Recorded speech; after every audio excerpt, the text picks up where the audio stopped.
I've been beating up on Yaron Brook of the Ayn Rand Institute for 7 months now, since the Planned Parenthood videos broke, entreating him to defend the official objectivist position on abortion because it's atrocious, because it's puerile, childish, utilitarian nonsense. It is completely indefensible. I don't know whether I want to credit the man for the better part of valor for failing to do this, or to criticize him, which is what I have been doing, for abject, consistent, persistent, cowardly evasion of the subject. But this week on his Blog Talk Radio call-in show, he was allegedly taking Ask Me Anything questions. Of course he didn't, and I don't know if he actually answered my questions, because I can't bear to listen to the man. He's terrible on the radio. I mean, really terrible. I don't think he's all that bright anyway. The more I pursue his intellectual efforts, the more I suspect that there are no intellectual efforts. That he's basically just a spokesman whose job it is to go out and, obviously it's the Ayn Rand Institute. There is no opportunity for any original contribution to the marketplace of ideas in any case, and I think his job is basically just to be the traveling PR man for this No Thinking Aloud think tank. But he's really terrible on the radio. I actually listened to the first half hour of this radio broadcast, not in real time. This morning I listened to it out of phase. And it was just awful. And basically it was a long commercial. He's promoting merchandise. He's promoting his books, Leonard Peikoff's books, other books sold by the Ayn Rand Institute, their conferences and things like that. It was basically just an extended commercial interrupted by lots of grammatically incorrect sentences, ums and ahs, and other verbal affectations. So there was altogether perhaps 3 minutes of intellectual content in the 30 minutes I listened to, and I just gave up. It's entirely possible that he actually did address my questions on abortion. I hit him with a post earlier this week summarizing many of the other posts I've written on abortion in the last 7 months in the form of questions that I challenged him to answer in the broadcast. And it's entirely possible that he actually took those up sometime in the 60 or so minutes of his radio broadcast that I didn't listen to. And if I've got the man all wrong, I would regard it as admirable on his part to stand up on his hind legs and say, "Hey, buddy, you're wrong. You must retract that." And I would happily retract that. If there is some argument that Yaron Brook or anyone else at the Ayn Rand Institute has made about abortion in the last 7 months, I would happily pursue it and then, of course, eviscerate it, take it apart, because it will be stupid. They can't argue to save their lives anyway. They can't argue their way out of an empty pasture, an unfenced pasture. But as far as I know, they haven't said anything at all on the subject, which is abject intellectual cowardice of the first water, and evasion in exactly the way that Ayn Rand described it. I mean, it's hideous, ugly, awful evasion. I have not been kind to them. I am not not kind in my approach to other people generally anyway, but I have not been kind to them, and this, of course, would be their defense for not responding to me, is that I'm so mean to them. The world is peopled by children. Bob Dylan wrote a song for which the refrain was, "May you stay forever young," and guess what had happened? I mean, everyone younger than me, it seems, did not grow into adulthood. They're all mewling children, begging for extra time to complete their homework and extra credit projects to make up for their past failures, and group therapy sessions to salve their hurt feelings.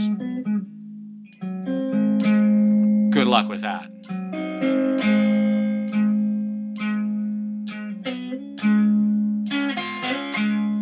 But I was grateful to have this Ask Me Anything business come up because it caused me to revisit everything that I have written and broadcast in the last 7 months on abortion, and it's good. It's really good. The work I've done is good. I put up a post yesterday called Anti-Abortion Theater, which takes you through 4 of the videos that I made during July and August last year regarding the Planned Parenthood organ mining scandal. Links to everything that I've written at Self-Adoration on the subject of abortion, and that is a lot. If you read it all, it would probably take you an afternoon to read it all. And linking also to Randall Gims and Willie's story that I wrote at New Year's about an adult man who had never recovered from an abortion that took place when he was a teenager. And of course, I'm illustrating my argument against abortion. That my argument against abortion really doesn't have anything to do with the child. It is homicide. It is murder of the child, and that homicide involves a moment of excruciating pain for that child. I mean, the entire conscious experience of that child's life will be excruciating pain. If you want to imagine the kind of viciousness that we associate with Torquemada, the Spanish Inquisition, or the interrogation tactics of the Soviet Union or North Korea. Other Morgana Le Fay, other stories that we retain about vicious, awful torture, the deliberate infliction of excruciating pain. Imagine if your entire life, your conscious awareness of your entire life consisted of the most excruciating pain. And the fact that it's over briefly is, one could argue, at least partially a mitzvah, but nevertheless, your entire life consists of excruciating pain. That's what happens to a child being aborted. But the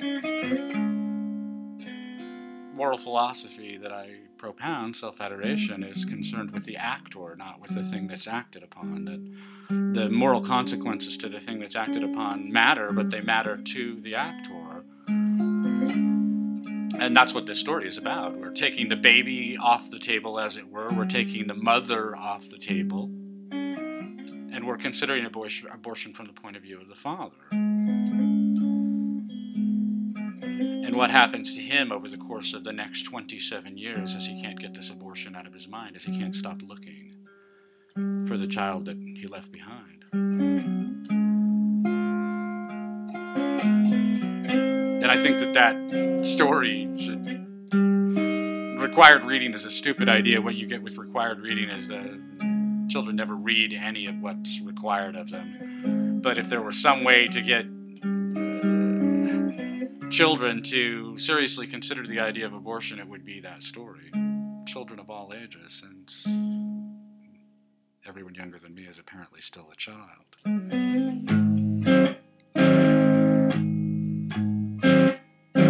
But that post essentially links to everything that I've written or said about abortion in the last 4 years. And it is comprehensive.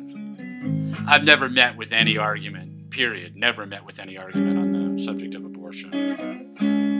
Even though I'm so strident, so out there, so mean, so public about it. And I don't think that there is any grounds upon which I can be argued with. I think I've got it. I think I've got it completely.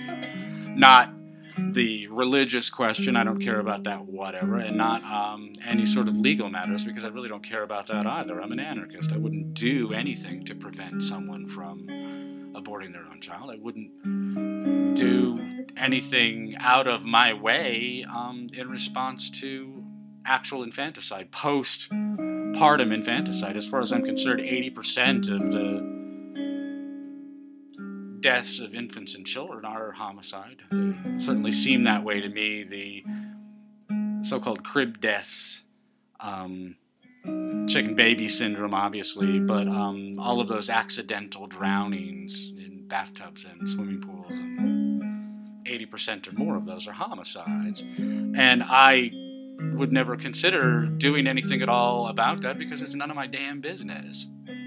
And if you have a stake in the matter, if you are the other parent or if you are a grandparent of a child that you suspect has been the victim of homicide, then you may want to do something about it. But this sort of thing is very difficult to prove. Killing children is easy, really easy. They are hard to keep alive and real easy to kill. And real easy to kill covertly. Good luck trying to prosecute what you suspect is an infant homicide.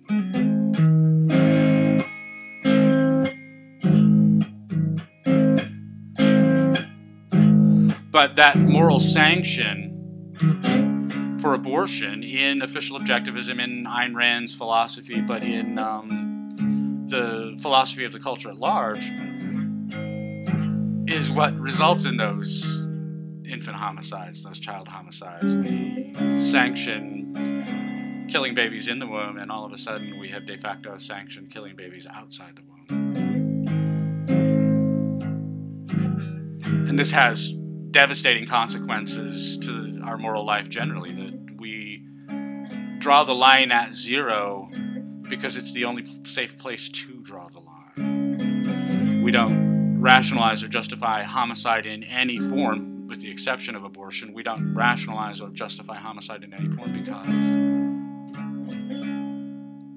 once you've established that one homicide is allegedly just, it eventually turns out that universal homicide is perfect justice, which of course is what Marxism is all about. Marxism, socialism, social justice warriorism, everything of the left ultimately is about universal homicide, that the only good human is a dead human, and the only good humanity is exterminated humanity. All of this falls out from any claim of just homicide, and therefore I'm opposed to all of it, including capital punishment.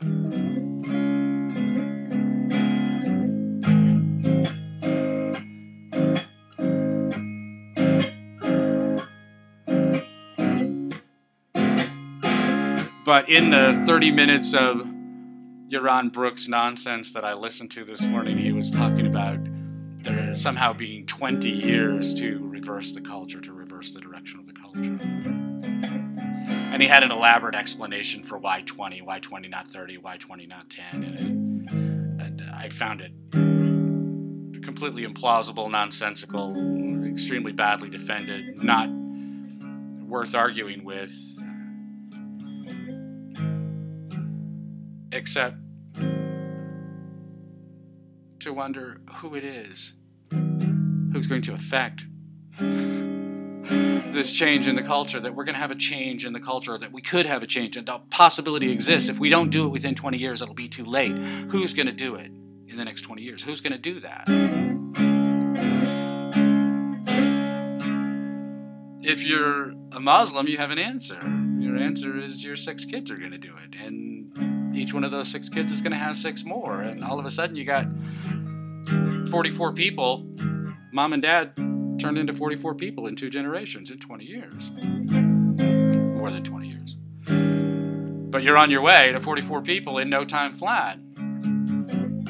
Who among the official objectivists is going to do this? Well, nobody, because they abort. They eat their young. They abort their children. They may or may not sell the organs, but it doesn't really matter because they're murdering their offspring for the sake of expediency. There won't be anyone to reverse the culture because everyone who could have done it will have been exterminated, will have been left in the abortuary. And this is absurdly obvious. This is completely obvious. One of the things I keep hammering on Yaron Brook and the Ayn Rand Institute, I keep pointing out that they're killing their own young, they're killing their own future. This is one of the many arguments that I've made over these past few months that they haven't responded to. But who is going to change the culture? Well, I am.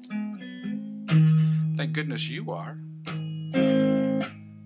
But the people who are going to matter most going forward will be your children, if you have them, and if you don't kill them.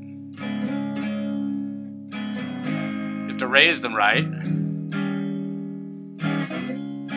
You have to teach them in the ways of the world. I'm here to help with that. By now there must be 100 hours of video by me. You can bore them incessantly week after week, just as I do for you.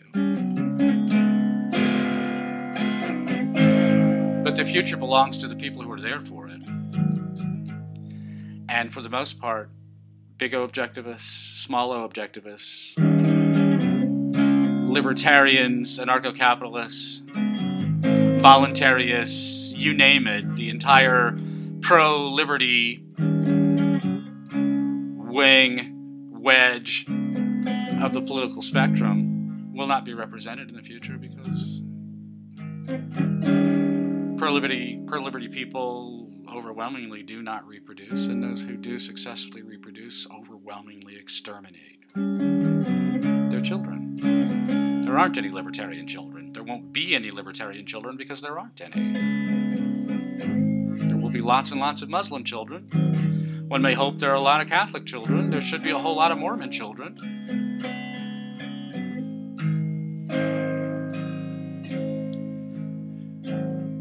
Despite the 53 million people killed in the abortuary, the welfare state manages to pop out lots and lots of babies. But there aren't any libertarian children, and therefore there won't be any libertarian grandchildren, any libertarian great-grandchildren. We will continue to convert through Ayn Rand's fiction and Ludwig von Mises's economics classes and nowhere else. There will be no libertarians in the future because libertarians don't reproduce. And whether or not Yaron Brook chooses to respond to me and my obnoxious challenges to his dim bulb intellect, he certainly needs to ponder the future of big O objectivism and the Ayn Rand Institute in a world where his entire donor base will be at the cemetery.